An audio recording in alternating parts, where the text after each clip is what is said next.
Oh. Comes with a cap. Can put the cap on top. And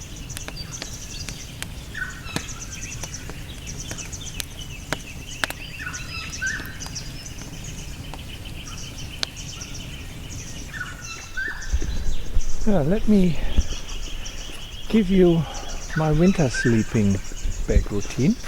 There was actually frost on the stretcher, so I think it was probably around 0. So I'm gonna put that up. Thermarest mattress, the air is already out. Then I have an outback -8 comfort winter sleeping down sleeping bag. Inside I have a silk inliner. On top of the sleeping bag I have these Teton blankets, which is very handy because it catches all the condensation. And that is pretty much my 0-degree routine, but I'm a cold sleeper, so I need it warm. And my feet can get cold, so at the bottom here I also have a fleece which just fills up the room, and yeah, with that I'm very cozy up to -8. Actually, look at this, yeah, comfort -9 limit, so that's a pretty extreme bag. And I was very lucky, actually. BCF had this bag for $5.99, and that was already cheap for a down sleeping bag with that rating. But then I saw it on sale for 100 something, 150 or 160, and I bought 3 of them. I'm really keen to see what we find. I found on some old maps an Indigenous area. It's not really mentioned except in very old material, at least from what I found. And we shall see what we find, so I won't name it. A slow gravel road here, but I really come to appreciate my tire pressure sensors. And yeah, iCheck TPMS provided that to me. But I have them also on the wife's car, and it's just great to see the pressure. Monitor any issues, as well as the temperature, to be honest. So you see 14 degrees, 15 degrees. So some emus here, certainly quite a bit of wildlife in here. Yeah, definitely a bit rougher here, a bit wilder, huh? Not as well traveled. That creek was beautiful. Yeah, and I love it. This is so cool, so beautiful. Must have had a decent fire going through here not long ago, but also a bit different vegetation here than the area we were before. Yep. Definitely. Getting quite a few creeks here, which is actually nice. I hope we see a Yowie here. So far we haven't had any luck. I even got stuck here. I had to go into low range. There's some big holes here. Hold on. I had to go into low range here, because otherwise I would have gotten stuck. Momentum stopped.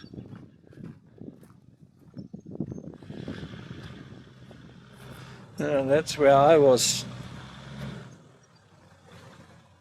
This terrain is deceptively tricky. A mix of clay and sand with water sitting just underneath the surface. What looks like perfect ordinary ground turns into something resembling quicksand the moment you put weight on it. See how quickly that Kenda tire is clean again.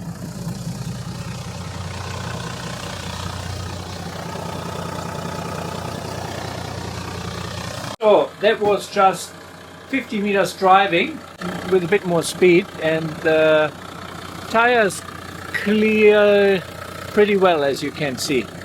You saw how they looked before. Self-cleaning, pretty good. We continued towards our destination without seeing another soul, until we hit an area that someone had clearly marked off to prevent others from driving through. So we stepped out to investigate. Looks a bit like a quicksand area here.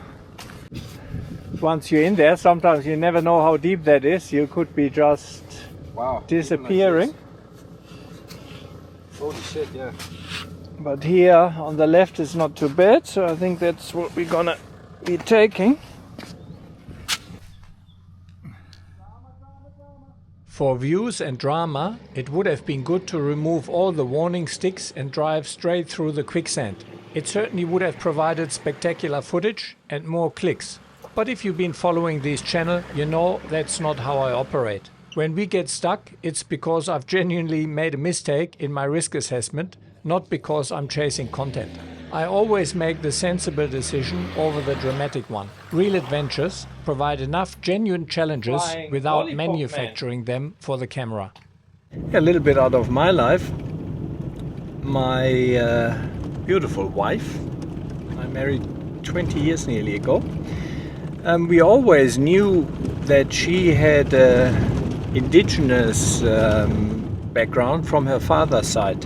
It was always passed on through family law, but it wasn't really spoken that much about. And a little while ago we started to look closer into this, and my wife came from Melbourne, but funnily her mob is actually Worromi and Birrapi, which are from the Stroud, Gloucester area, so not too far from where we live now. And another interesting little side note, my wife's great auntie was Mary Ann Buck, Yellowgong also called. I think one of only 2 indigenous female bushrangers. And she also was girlfriend of Captain Thunderbolt, the famous bushranger here in the New England area. That's a bit of our family history. I mean, I always have been interested in the indigenous history since I came to Australia 30 years ago nearly. And now it's obviously even more interesting because my wife and obviously my kids part, the indigenous background they have. I love to see these places. I won't name these indigenous site locations, and I know some might question that decision. While showing these places at all seems contradictory to protecting them. I've always withheld exact locations for more sensitive areas. I trust most of my followers share my respect for the bush, but I don't want to put remote, culturally significant sites into common public knowledge. If you are a Patreon supporter, I'm happy to share the location privately. That keeps numbers down and ensures only those who actively support conservation-minded content gain access. If you are backing this channel, I'm confident your views align with mine on preserving and respecting these special places. This rocky outcrop rises nearly 500 meters above the surrounding Pilliga scrubland, formed from ancient Jurassic sandstone that's been weathering for 150 million years. What makes this place special isn't just its height, but what you discover when you get close up, and especially what you see from the air. The entire formation is riddled with holes, caves and crevices carved by countless millennia of wind and water. It's exactly the kind of terrain I love scrambling around on. Natural rock architecture that creates endless opportunities for exploration. Every overhang reveals another chamber, every crack leads to another passage. The sandstone here is a distinctive Pilliga red-yellow color, rich in quartz and iron oxide, and it's created a maze of natural shelters and hideaways. So that's exciting here, exploring this area. I saw a few caves from the drone. I already saw plenty of goats.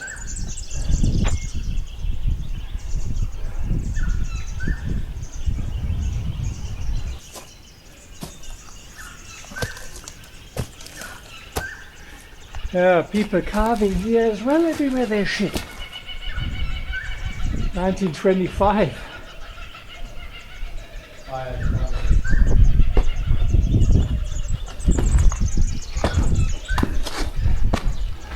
See this? That's not just rock, it's jelly stuff. Oh, yeah. Or maybe It's a kangaroo sleeping place here.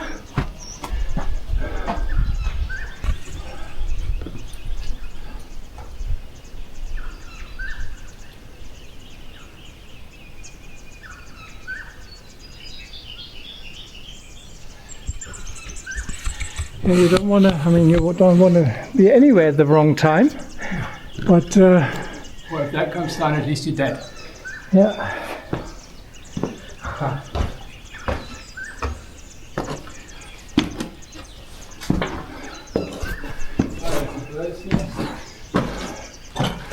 Ah, look at this, it's going higher up here. Did you bring a light? Yeah. And I can film it, hopefully not. Stunning cave. Love it. Yep.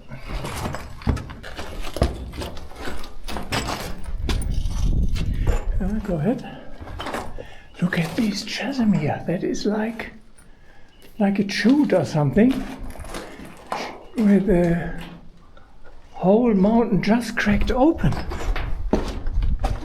Wow. It's too small for me. Is it? Yeah, because it goes like this. I mean, But look at this chute here, huh? How magic is this?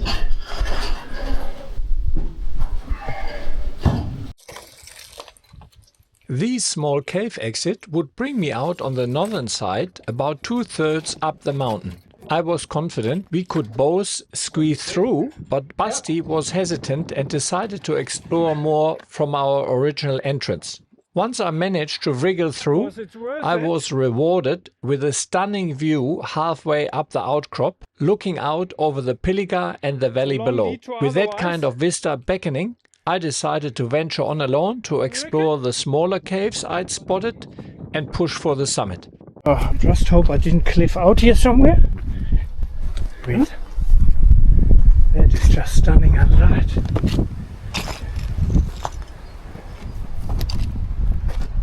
Yeah, nice and steady, not a spring chicken anymore. And here, it's one of the caves I saw.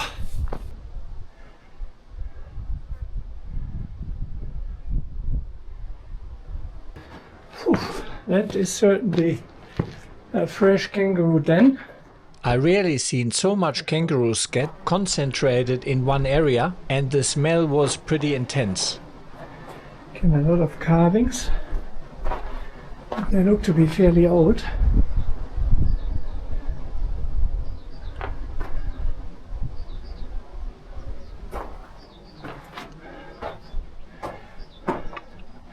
Look, carvings, blazes. At the time where hardly anyone visited these places, I think they were legitimate. There were no GPS, no other ways of marking. Nowadays, definitely not.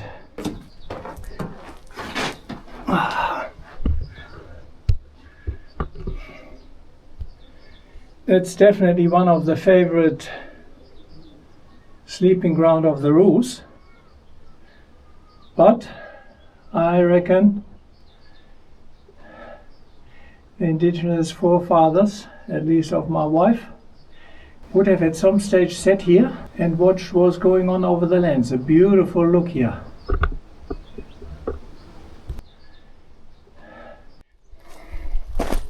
With Basti exploring elsewhere and no way to stay in contact, I was on my own, but determined to reach the summit. Being a fair distance from the nearest hospital, and with the entire mountainside covered in loose sandstone and unstable rocks, I was very conscious of every move I made. After some careful route finding, I managed to work my way up to the top of this 500-meter rocky outcrop. If you know where I am, PM me, don't post it publicly. Pretty cool. Now we'll have to see how I get down. But that was well worth it. What a beautiful area. little mountain here.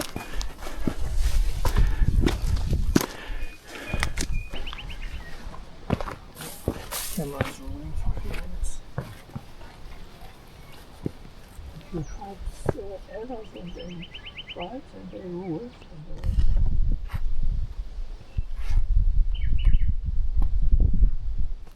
This all being sandstone, there again were a few caves and crevices on the foot of these rocky outcrop. Beautiful.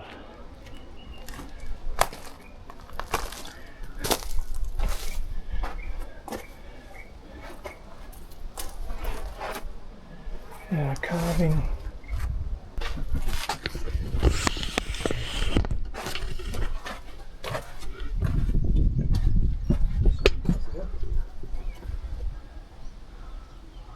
Definitely is, yeah.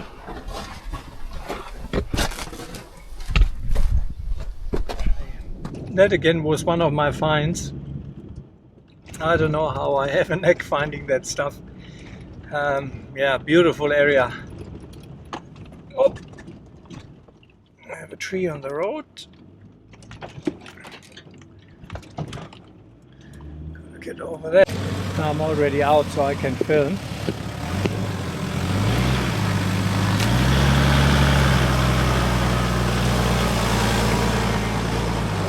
Easy. It's straddling it. Dropped again, but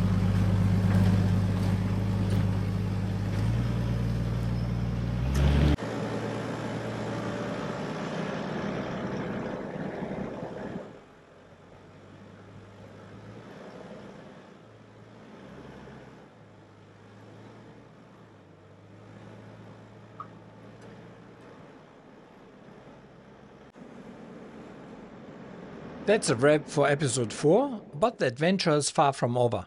Next time we're exploring the culturally significant Yamimba cave area with its ancient Aboriginal rock art. Then heading into the warm bungalows where we stay at Blackman's Camp, packed in side by side with hot showers and two-wheel drive travelers. On our way home we discover Washpool Campground in a different park. A beautiful empty bush setting that reminds you what camping used to be, but nowadays at caravan park pricing. We'll also check out Burning Mountain before heading home. So guys, thanks for watching. I hope you enjoyed the video. Please keep in mind this is a self-funded channel, so I would greatly appreciate if you could help me out by sharing, liking and subscribing. And if you can, please consider head over to Patreon or buy me a coffee, and with the equivalent of a cup of coffee or 2 per month, you can really help me making these videos. Thanks a lot for watching and see you along the tracks.